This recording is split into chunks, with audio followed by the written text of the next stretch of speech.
رب العالمین والعاقبۃ للمتقین والصلاۃ والسلام علی خاتم الانبیاء والمرسلین اما بعد فاعوذ باللہ من الشیطان الرجیم بسم اللہ الرحمن الرحیم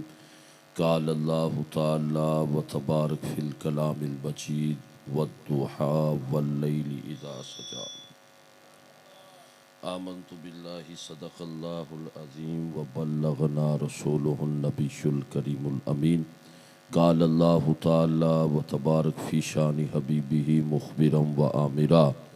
ان اللہ وملائکتہ یصلون علی النبی یا ایہا الذین آمنوا صلوا علیہ وسلموا تسلیما۔ درود پاک پڑھیے۔ صلاۃ ایکو اس کی بند کر دیں، آواز اور بیس تھوڑی سی کھول دیں، محبت سے پڑھیں۔ الصلاۃ والسلام علیک یا سیدی یا نبی اللہ وعلی آلک واصحابک یا سیدی یا نور اللہ۔ اللہ جل مجدہ کی حمد و ثنا کے بعد جو خالق کے کائنات بھی ہے اور مالک کے کائنات بھی ہے، ذرے ذرے کا علم اس کے پاس ہے، درختوں کے پتوں کی تعداد وہ جانتا ہے، ریت کے ذرات کا علم اس کے پاس ہے، پانی کے قطرات کی تعداد وہ جانتا ہے، فلک پہ چمکنے والے ستاروں کی تعداد وہ جانتا ہے، زمین پہ برسنے والے بارش کے جتنے قطرات اور جتنے فرشتے ان کو زمین تک پہنچاتے ہیں تمام کی تعداد وہ جانتا ہے، جتنے انسان دنیا سے جا چکے موجود ہیں آنے والے ہیں تمام کی تعداد وہ جانتا ہے، سمندر کی گہرائیوں میں جتنی مخلوقات آباد ہیں تمام کی تعداد وہ جانتا ہے، انسان کے دل میں جو خیال پیدا ہوتا ہے وہ خیال بعد میں پیدا ہوتا ہے، پہلے رب تعالیٰ اسے جانتا ہے۔ بے پناہ درود اور بے پناہ سلام، بے حد محبتوں، عقیدتوں، الفتوں کہ گجرے نچھاور ہوں حضور نبی رحمت، شفیع امت، رسول اکرم، نبی محترم، رب کے محبوب، دانہ غیوب، منزہ عن العیوب، شافع روز جزا، دافع جملہ بلا، شفیع مجرمہ، شہنشاہ حسینہ، تتیمہ دورہ، ماہ خوبہ، جانے کائنات، جانے جہانے کائنات، اصل کائنات، حقیقت کائنات، نور کائنات، مرکز کائنات، محور کائنات، حاصل کائنات، عزت کائنات، رفعت کائنات، طلعت کائنات، شان کائنات، جان کائنات، فخر کائنات، محور کائنات، باعث وجہ تخلیق کائنات، احمد مجتبی محمد الرسول اللہ صلی اللہ علیہ وآلہ وسلم کی ذات والا تبار پر، آپ کی پاکیزہ اور ستھری آل پر اور آپ کے چنے ہوئے جملہ اصحاب پر، عالی مرتبت عزت مآب عالی جناب سامعین و حاضرین کرام، آپ احباب خوب جانتے ہیں کہ اسٹیج پر بھی علماء جلوہ فراز ہیں، قرہ حضرات اور اس کے علاوہ دیگر جتنے مہمانان گرامی یہاں پر موجود ہیں۔ مجھ سے پہلے حضرت قبلہ مفتی صاحب بڑے احسن انداز میں میلاد کے حوالے سے پیغام آپ تک پہنچا چکے، سر شام سے آپ بھی بیٹھے ہیں تو میں نہ زیادہ لمبی چوڑی تقریر کرنے کا مزاج رکھتا ہوں اور نہ ہی کروں گا، چند منٹوں کے لیے چند باتیں آپ کے سامنے عرض کرنا چاہتا ہوں، لیکن آپ توجہ سے بیٹھیں گے اور اگر میری بات کی طرف توجہ کریں گے تو اللہ کی رحمت سے امید ہے کہ مجھے کہنے کا اور آپ کو سننے کا فائدہ حاصل ہوگا۔ ہمارے نبی علیہ الصلاۃ والسلام پر درود و سلام پڑھنے کی بڑی برکت اور بڑی فضیلت احادیث میں وارد ہوئی ہے۔ رحمت دو عالم صلی اللہ علیہ وسلم کا فرمان ہے، جو بندہ 50 مرتبہ ایک دن میں 50 مرتبہ مجھ پر درود پاک پڑھے۔ کتنی مرتبہ جی؟ اونچی بات نہ بولو ہاں، کنی دفعہ؟ جنہ گوڈے پھڑے نے چھڑ کے بولو ہاں، کنی دفعہ؟ جڑے پیچھے بیٹھے تھوڑا جگہ آ کے تھوڑا سا آگے آ جائے آپ۔ کتنی مرتبہ جی؟ 50 مرتبہ۔ فرمایا جو 50 مرتبہ مجھ پر درود پڑھے۔ اچھا فضیلت اتنی بڑی ہے کہ آپ سن کے اگر پوری آواز سے سبحان اللہ کہیں تو پھر اس کا حق ادا ہوتا ہے۔ فرمایا جو بندہ 50 مرتبہ مجھ پر درود پاک پڑھے گا کل بروز قیامت اس اپنے امتی سے امام الانبیاء فرماتے ہیں میں خود مصافحہ فرماؤں گا۔ اچھا نبی مکرم علیہ الصلوۃ والسلام کسی سے مصافحہ فرمائیں، کسی سے ہاتھ ملا لیں، یہ کوئی چھوٹی سی بات نہیں ہے۔ آج کسی بندے کا تعلق کسی بڑے بندے سے ہو جائے، کسی ایم پی اے سے، کسی ایم این اے سے، کسی سی اے سے، یا پھر کسی بڑے بندے سے ہو جائے تو وہ سینہ چوڑا کر کے چلتا ہے اور یہ کہتا ہے کہ میرا فلاں کے ساتھ تعلق ہے۔ میں نے کہا یقیناً وہ بندہ مقدر والا ہے جسے درود پڑا ہوگا، امام الانبیاء اسے مصافحہ بھی فرمائیں گے اور رب تعالیٰ اس بندے کو جنت میں بھی داخل فرما دے گا۔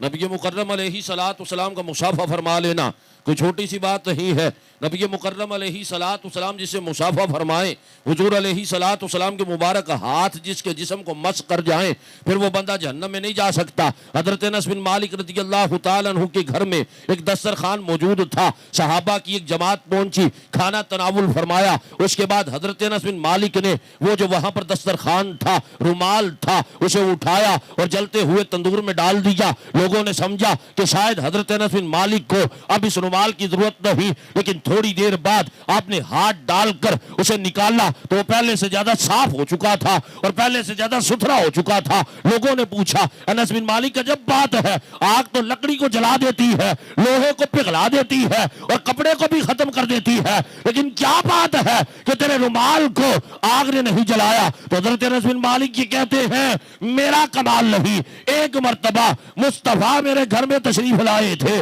آپ نے کھانا تناول فرمایا تھا اور اسے اپنے ہاتھوں کو صاف کیا تھا۔ اس کے بعد جب بھی یہ میلا ہوتا ہے میں اسے تندور میں ڈالتا ہوں، یہ جلتا نہیں بلکہ پہلے سے بھی زیادہ صاف ہو جاتا ہے۔ تو اب آپ ایمان سے بتائیے گا کہ اگر کسی کپڑے کو نبی مکرم علیہ الصلوۃ والسلام کے مبارک ہاتھ چھو جائیں تو وہ آگ میں نہیں جل سکتا، تو پھر جس امتی سے مصطفیٰ مصافحہ فرما لے تو مجھے کہنے دو نہ وہ دنیا میں جل سکتا ہے نہ ہی وہ جہنم کی آگ میں جلایا جا سکتا ہے۔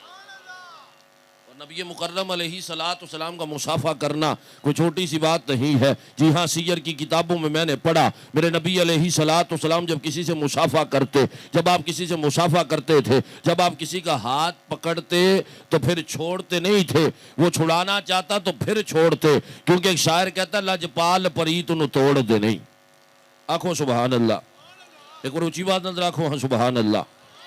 لجپال پریت نو توڑ دے نہیں، جباں پھڑ لین پھر چھوڑ دے نہیں۔ امام الانبیاء علیہ تحیت و ثنا جب مصافحہ فرماتے، سامنے والا چھڑانا چاہتا تو پھر چھوڑتے، وگرنہ نہ چھوڑتے۔ میں نے کہا بڑی پیاری بات ہے، میدان محشر ہوگا، ہم نے 50 مرتبہ درود پڑھا ہوگا، امام الانبیاء مصافحہ فرمائیں گے، امام الانبیاء نے ہاتھ چھوڑنا نہیں، ہم نے چھڑانا نہیں، امام الانبیاء آگے آگے جنت میں چلے جائیں گے، پیچھے پیچھے رب ہمیں بھی جنت میں داخل فرما دے گا۔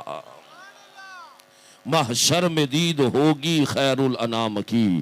محشر میں دید ہوگی خیر الانام کی، عادت بنا رہا ہوں درود و سلام کی۔ غموں نے جو گھیرا ہے تو درود پڑھو، غموں نے جو گھیرا ہے تو درود پڑھو، گر حاضری کی تمنا ہے تو درود پڑھو۔ تو یہ درود پاک ایسا عمل ہے کہ جتنی اس کی تعداد بڑھاتے چلے جائیں فائدے زیادہ حاصل ہوتے ہیں۔ 50 مرتبہ پڑھیں تو یہ فائدہ جو میں نے عرض کیا، 100 مرتبہ پڑھیں تو فائدہ اور ہے، 313 مرتبہ پڑھیں تو اور فوائد ہیں، 500 مرتبہ پڑھ لیں تو اور فوائد ہیں۔ ایک دن میں 1000 مرتبہ درود پڑھنے والے بن جائیں، مصطفیٰ کے فرمان کا مفہوم یہ ہے جو 1000 مرتبہ درود پڑھے گا وہ جنتی بن کر اس دنیا سے چلا جائے گا۔ یقیناً جنت میں اپنا مقام دیکھے گا تو جنتی ہی ہوگا نا جی۔ تو میرے نبی علیہ الصلوۃ والسلام کے حسن کی، جمال کی کیا بات ہے۔ میں تو یہ کہتا ہوں دنیا میں بڑے بڑے لوگ آئے ہیں، بڑے بڑے حسین و جمیل آئے اور بڑے بڑے کمال والے لوگ آئے، لوگوں کا بڑا تذکرہ تھا، لیکن وقت جب گزرتا گیا تو ان کا ذکر بھی کم ہوا، ان کے ماننے والوں کی تعداد بھی کم ہوئی۔ گوتم بدھا کو بڑے لوگ مانتے تھے، لیکن ایک وقت آیا اس کے ماننے والوں کی تعداد بھی کم ہو گئی، اس کا ذکر بھی ختم ہو گیا، لیکن میرے نبی کا یہ زندہ معجزہ رہا ہے، وقت گزرتا ہے، لوگوں کا ذکر کم ہوتا ہے، لیکن میرے نبی کا معجزہ یہ ہے وقت گزرتا جا رہا ہے، آپ کا ذکر بھی بڑھتا جا رہا ہے، آپ کے ماننے والوں کی تعداد بھی بڑھتی چلی جا رہی ہے۔ کوئی حد ہے ان کے عروج کی، کوئی حد ہے ان کے عروج کی، بلغ العلا بکمالہ کشفت دجا بجمالہ حسنت جمیع خصالہ صلو علیہ وآلہ۔ قطرے کو سمندر اور ذرے کو ستارہ کرتے ہیں، قطرے کو سمندر اور ذرے کو ستارہ کرتے ہیں، کونین کو خم آ جاتا ہے جب زلف سوارا کرتے ہیں۔ تکبیر، نعرہ رسالت، نعرہ رسالت، نعرہ تحقیق، نعرہ حیدری، تاجدار ختم نبوت۔ بڑے بڑے حسینوں کو لوگوں نے دیکھا، حضرت موسیٰ علیہ السلام بھی بڑے حسین تھے، حضرت یوسف علیہ السلام بھی بڑے حسین تھے۔ حضرت موسیٰ علیہ السلام کو جب سیدہ آسیہ نے دیکھا تو انہوں نے فرعون سے کہا کہ تو نے بڑے بچے ذبح کیے ہیں لیکن اس بچے کو ذبح نہیں کرنا، وجہ یہ ہے کہ مجھے یہ پیارا لگتا ہے، یہ بڑا حسین بچہ ہے۔ حضرت یوسف علیہ السلام کو جب زلیخا نے دیکھا تو اس نے کہا کہ مجھے مصر کی زلیخا نہ کہا جائے بلکہ یوسف کی زلیخا کہا جائے۔ میں نے کہا حضرت موسیٰ کا یہ معجزہ جو آپ کو دیکھے آپ پر فدا ہو جائے، حضرت یوسف کا یہ معجزہ جو آپ کو دیکھے وہ آپ پر فدا ہو جائے، اور میرے نبی کا یہ معجزہ ہے جو دیکھتا ہے وہ تو دیکھتا ہی رہ جاتا ہے، جو نہیں دیکھتا وہ بھی مصطفیٰ کے قدموں پہ اپنی جان کو قربان کر دیتا ہے۔ ایک میں ہی نہیں ان پر قربان زمانہ ہے، ایک میں ہی نہیں ان پر قربان زمانہ ہے، جو رب دو عالم کا محبوب یگانہ ہے، کل پل سے ہمیں جس نے خود پار لگانا ہے، زہرا کا وہ بابا ہے، حسنین کا نانا ہے، اور آؤ در زہرا پر پھیلائے ہوئے دامن، اور آؤ در زہرا پر پھیلائے ہوئے دامن، ہے نسل کریموں کی لجپال گھرانہ۔ رحمت دو عالم صلی اللہ علیہ وسلم کو جس نے دیکھا وہ ایک شاعر کہتا ہے کہ جنہ ویکھیا نہیں ہو پہ کرن گلاں، کہو سبحان اللہ، جنہ ویکھیا نہیں ہو پہ کرن گلاں، جنہ نے ویکھے آئے ہوتے بول دے نہیں، جڑے محرم راز حقیقت دے اور راز حقیقت دے کھول دے نہیں۔ ابو جہل بڑا بدبخت بندہ سی، قبلہ مفتی صاحب نے تانوں دسیا، انہیں ایک بڑی دوروں بندہ سدیا تے او بندہ جے طبیب تے حکیم تے علاج کردہ لوکاں دا، تے ابو جہل دی بیسیکلی کنیت ابو الحکم سی، لیکن انہوں یہی نہیں سمجھ آیا کہ میں مصطفیٰ دا کلمہ پڑھنا ہے، تے ابو جہل نال اس کنیت نال مشہور ہویا، انہیں آکھیا کہ تو جا کے ساڑھے بھتیجے نو چیک کرنا ہے، وہ دی نبض چیک کرنی ہے، تے جا کے تو دے لاگے کھلونا ہے، تے ویہنا ہے کہ انہوں کوئی بیماری تے کوئی نہ، جدی وجہ تو نبی دین دی تبلیغ کردہ ہے، لیکن کلن تو پہلا ابو جہل آندہ ایک نصیحت بھی میں تینوں کر دیا، وہ آکھن لگا کی نصیحت ہے؟ آندہ جدو جائے نہ انہاں دے کول تے انہاں دی نبض نہ پھڑی، انہاں دے چہرے وال نہ ویکھی، تے انہاں دی آواز کوئی نہ سنی، وہ بندہ آندہ ہے میں تے تینوں بڑا سمجھدار سمجھیا سی، لیکن گلہ تو چلیاں والی کرنا ہے، تے جے میں نبض نہ ویکھی تے پھر بیماری دا کی میں پتہ چلنا ہے، تے جے آواز نہ سنی تے بیماری کی میں سیانی ہے، تے جے انہاں دا چہرہ نہ ویکھیا تے بیماری دا کی میں پتہ چلنا ہے۔ ابو جہل کہتا ہے تیری بات ٹھیک ہے، لیکن بڑے بڑے آئے جب جاتے ہیں ہمارے ہوتے ہیں، لیکن جب ان کا چہرہ دیکھ لیتے ہیں پھر ہمارے نہیں رہتے، مصطفیٰ کا کلمہ پڑھنا شروع کر دیتے ہیں۔ وہ بندہ آندہ میں بھی سوچیا کوئی ایہو جی ترکیب تے لائیے، بندے تے بڑے سیانے ہوندے نا ساڈے دینی معاملات لوگ نہیں جے سیانے ہوندے، دنیا داری چ بڑے بڑے لوگ سمارٹ ہوندے نے، چار پیسے آئیں نا تے بندے نے میرا کمال ہے سارا جی میں بڑی محنت کی تھی ہے، مینوں سارا طریقے کار آندا ہے، تو جے کتے نقصان ہوئیے نا تو پھر اللہ دی مرضی ہے، اللہ والوں ہی انج ہویا ہے، حالانکہ حقیقت کا لیب ہے جے فائدہ ملے تو پھر بھی رب تعالیٰ ہی عطا فرماندا ہے، تو جے کوئی نقصان پہنچے تو انہوں اپنی کمی تے کوتاہی سمجھنی چاہیے دیئے۔ وہ بندہ آندا میں بھی بڑا سیانا تو میں کہ میں جا کے ویکھ لینا، کوئی ایڈی گل نہیں، میں تے بڑے بڑے مریضاں نو چیک کیتا ہے تو بڑوں بڑوں کا میں نے علاج کیا ہے، تو میں جا کے دیکھ لوں گا کون سی ایسی بڑی بات ہے۔ وہ کہتا میں جب چلا تو میں نے کیا کیا، کانوں میں روئی دے لی اور آنکھوں کو جھکا لیا، اور جب میں نبی مکرم علیہ السلام کے پاس پہنچا میں جا کے سامنے کھڑا ہو گیا اور میں نے نظر جھکائی ہوئی تھی اور میں حضور علیہ السلام سے کلام کرنے لگا۔ میں نے کہا ابو جہل نے بھیجا ہے، کہتا ہے ہمارے بھتیجے کو جا کے اس کا چیک اپ کر کے آؤ۔ نبی مکرم علیہ السلام فوراً سمجھ گئے، آپ نے فرمایا ٹھیک ہے کیا چاہتا ہے؟ یہ کہتا ہے جب اتنی سی بات ہوئی نا تو امام الانبیاء نے جب تھوڑی سی باتیں کی تو وہ باتیں میرے کانوں کے رستے میرے دل میں اتر گئی. میں نے کہا جب تھوڑی بات کا یہ عالم ہے تو زیادہ باتوں کا کیا عالم ہوگا؟ جب بن دیکھے یہ معاملہ ہے تو دیدار کا عالم کیا ہوگا؟ کہنے لگا میں نے کانوں سے روئی نکالی، نظروں کو اٹھایا، مصطفیٰ کو دیکھا، کوئی اور کلام بعد میں کیا ہے، پہلے مصطفیٰ کا کلمہ پڑھنا شروع کر دیا.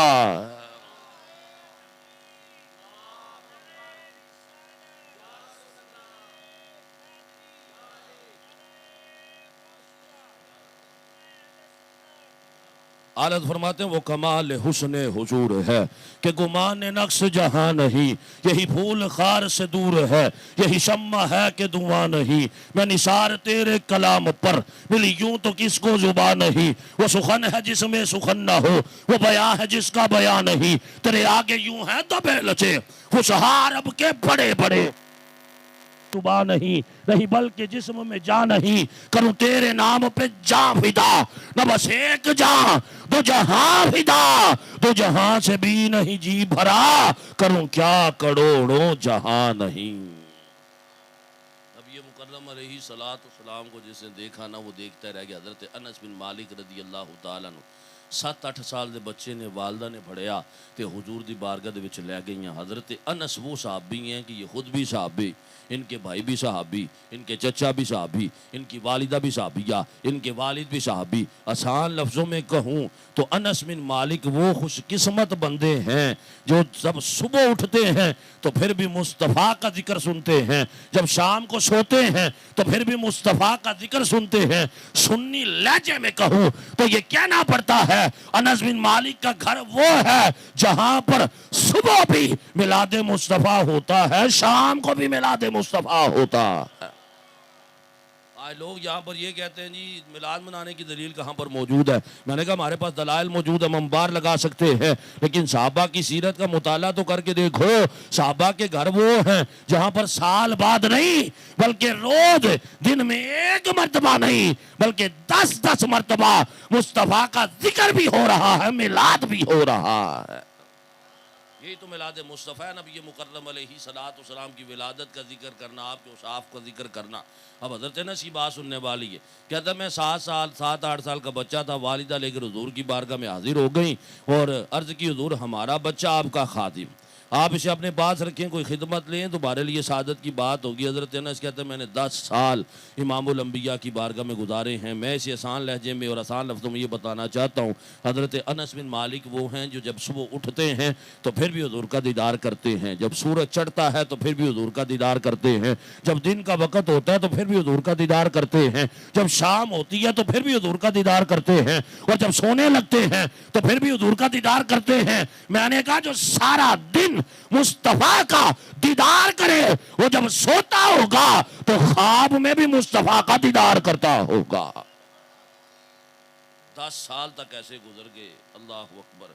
نبی مکرم علیہ الصلوۃ والسلام کا حسن و جمال دیکھتے ہوئے پھر حضور کا وصال ظاہری ہوا.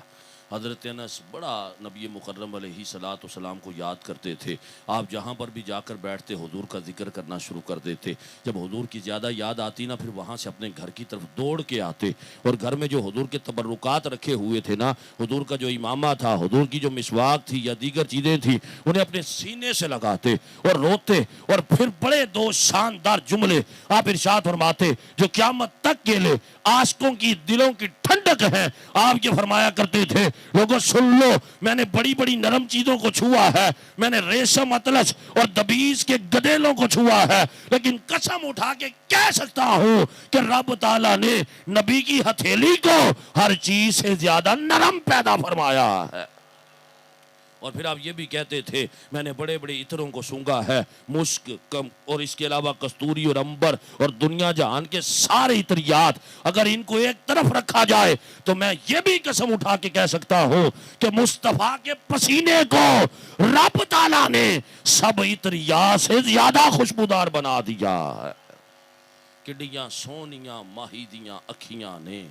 ਜਿਵੇਂ ਭਰ ਕੇ ਸੁਰਾਈਆਂ ਰੱਖੀਆਂ ਨੇ ਤੇ ਅਜੇ ਤੂੰ ਮੇਰਾ ਮਾਹੀ ਨਹੀਂ ਡਿੱਠਾ ਜਿਹਨੂੰ ਵੇਖ ਕੇ ਚੰਨ ਸ਼ਰਮਾਵੇ, ਅੱਧੀ ਰਾਤੀ ਦਿਨ ਚੜ ਜਾਵੇ, ਜੇ ਰੁੱਖ ਤੋਂ ਨਿਕਾਬ ਹਟਾਵੇ ਤੇ ਜੇ ਉਹ ਨਿਕਲੇ ਸੈਰ ਕਰਨ ਨੂੰ ਤੇ ਧਰਤੀ ਲਿਫ ਲਿਫ ਜਾਵੇ, ਤੇ ਜੇ ਉਹ ਰੱਖੇ ਹੱਥ ਫੁੱਲਾਂ ਵਿੱਚ ਤੇ ਹੱਥ ਫੁੱਲਾਂ ਤੋਂ ਵੱਧ ਜਾਵੇ। ਤੇ ਅਕਲ ਖੁਦਾ ਨੇ ਇੰਨੀ ਦਿੱਤੀ ਕਿ ਇਲਮਾਂ ਵਿੱਚ ਨਾ ਆਵੇ, ਤੇ ਇਲਮ ਖੁਦਾ ਨੇ ਇੰਨਾ ਦਿੱਤਾ ਕਿ ਅਕਲਾਂ ਵਿੱਚ ਨਾ ਆਵੇ। ਤੇ ਖੁਲਕ ਉਹਦੇ ਨੇ ਮੋਹਲੇ ਹੀ ਦੁਨੀਆ ਤੇ ਕੋਈ ਵਿਰਲਾ ਹੀ ਜਾਨ ਬਚਾਵੇ, ਤੇ ਜੇ ਉਹ ਖੋਲੇ ਪੇਚ ਦੁਲਫਦਾ ਤੇ ਰਾਹੀ